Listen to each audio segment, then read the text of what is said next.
and the quicksand, and you're going to dance, and you're going to rejoice, and you're going to step into your calling.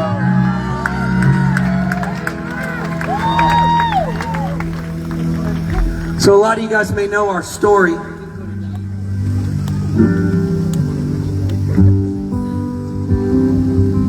Let Us Worship is like an accidental movement. It started as a pledge.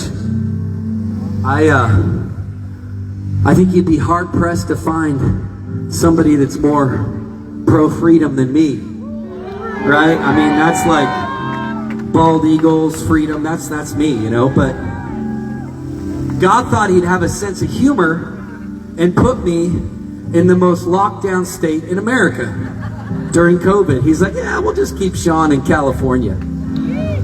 Keep it interesting. So here I am in a state, and by the way, 20 years I've spent my life in the most persecuted nations in the world. North Korea, Afghanistan, Iraq, Saudi Arabia. I've gone to these nations many times, right? Been with the underground church. Never in my life would I think that they would try to close down the church in America.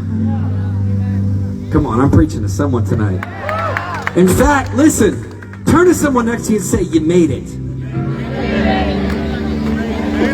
In 2,000 years, listen, I want you to understand this. In 2,000 years of church history, we've never had a global mandate in the history of the world to shut the church down until 2020. The first time in all of recorded history. And so I'm in California and I'm like, God, this is crazy. And then our governor decides to take it a step further and he says, oh, you can't sing in church. And that's the point where I was like, oh, come on. You mess with the wrong people, man.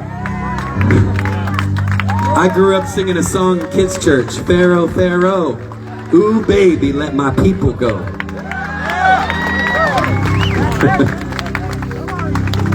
And so when you're a worship leader and you're singing songs about breakthrough and slaying giants and seeing people that are sick healed and breaking off fear, your songs are put to the test when you're in that season. Can I live my own songs?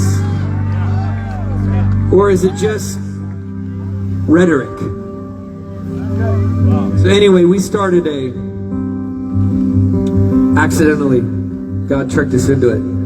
We started gathering people on bridges, on beaches, in parks and downtown areas, and thousands of people started to come, and people were giving their life to Jesus and getting freed of drugs and getting off suicide, and people were coming to the Lord, and in the middle of a pandemic, revival in city after city after city. And tonight it's so special because the whole time I was like, I want to go to Canada because what they're doing up there is crazy. I wanted to go. I told my wife in the beginning, I want to go.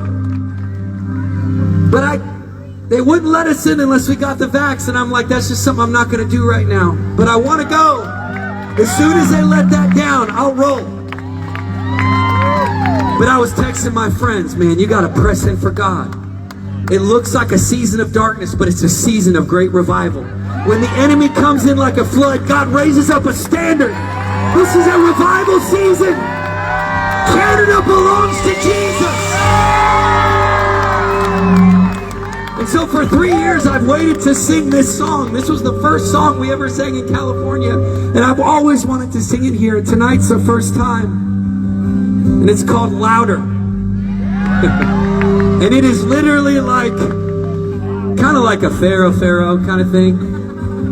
The chorus goes like this. And nothing's gonna stop us singing your praise. Nothing in the world will stand in the way of all God's people lifting Jesus up.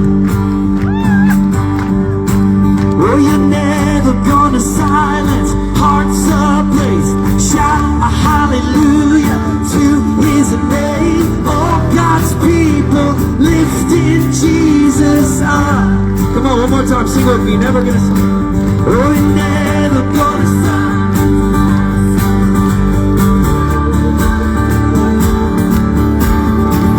All God